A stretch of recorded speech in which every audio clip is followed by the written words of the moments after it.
प्रश्नावली 9.1 का question number 13 देखिए। समुद्र तल से 75 मीटर ऊंची लाइट हाउस के शिखर से देखने पर दो समुद्री जहाजों के अवनमन कोण 30 डिग्री और 45 डिग्री हैं।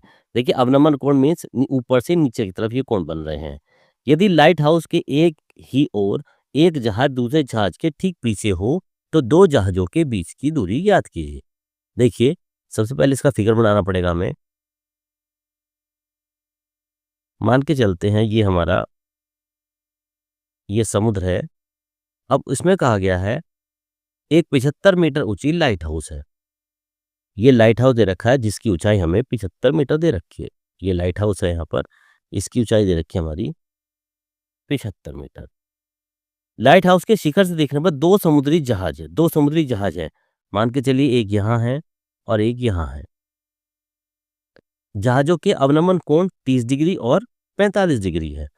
यहाँ से देखने पर अवनमन कोण नीचे की तरफ बनते हैं, यानी यहाँ से यहाँ तक का तो कोण दे रखा है ये 30 डिग्री और यहाँ तक का कोण दे रखा है ये हमारा 45 डिग्री। यदि लाइट हाउस के एक ही ओर एक जहाज दूसरे जहाज के ठीक पीछे हो, ये दो जहाज एक दूसरे के पीछे हैं,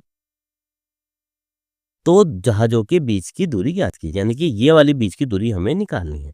मान के चलिए ये दूरी हमारी x मीटर है, मान लेते हैं। इसका मान रख दीजिए, इसको मान लीजिए a, इसको मान लीजिए b, इसको मान लीजिए c और इसको हम d मान लेते हैं। अब देखिए लिखेंगे उस तरह जिस तरह हम लिखते आए हैं। माना दो जहाज हैं a और b। माना दो जहाज a तथा b हैं,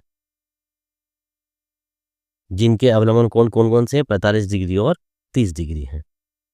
और लाइट हाउस की ऊंचाई कितनी दे रखी है हमारी 75 मीटर। लाइट हाउस डीसी की ऊंचाई ये दे रखी है हमारी 75 मीटर। अब क्या करेंगे, देखिए क्योंकि अवनमन कोण जो है उन्नयन कोण के बराबर होते हैं, यानी ये ऊपर से कोण बन रहे हैं हमारे, ऊपर से कोण, देखिए कोण हमेशा इस तरह से बनते हैं, डायरेक्ट इससे नहीं बनते। इसको हम यहाँ पर एक लाइन खींच देंगे, यहाँ पर दिखाना पड़ेगा क्योंकि हमारे कोण ऊपर से बन रहे हैं।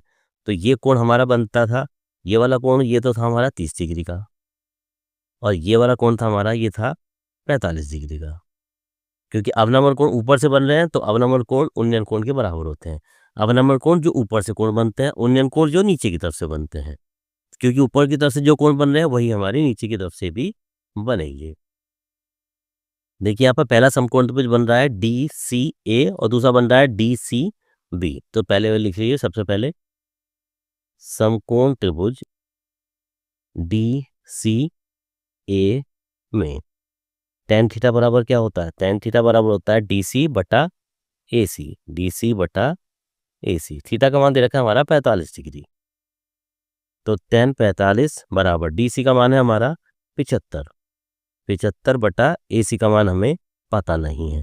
tan 45 का मान 1 बराबर 75 बटा AC, या AC बराबर कितना आ जाता है हमारा, AC का मान हमारा 75 मीटर यहाँ पर आ जाता है। ये AC का मान हमारा 75 मीटर आ गया। दूसरा समकोण त्रिभुज देखिए DCB में, समकोण त्रिभुज DCB में tan थीटा बराबर क्या होता है DC बटा BC। थीटा की जगह क्या रखेंगे अब 30 डिग्री। तो tan 30 डिग्री बराबर DC का मान है हमारा 75 बटे BC को कैसे खोल सकते हैं, BC को खोल सकते हैं AB प्लस AC। तो AB प्लस AC और मान रख दीजिए tan 30 का मान होता है हमारा 1 बटा √3 बराबर 75 बटे AB का मान है हमारा x मीटर प्लस AC का मान आया था हमारा 75।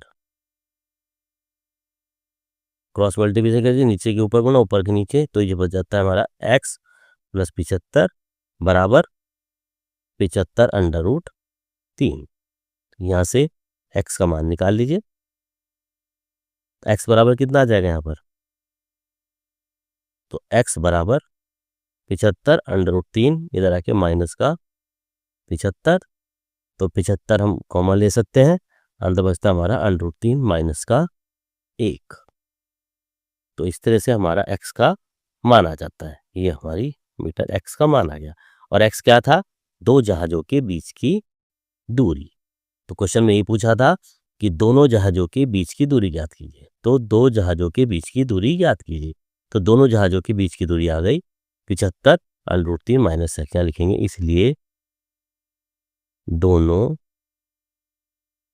जहाज़ों के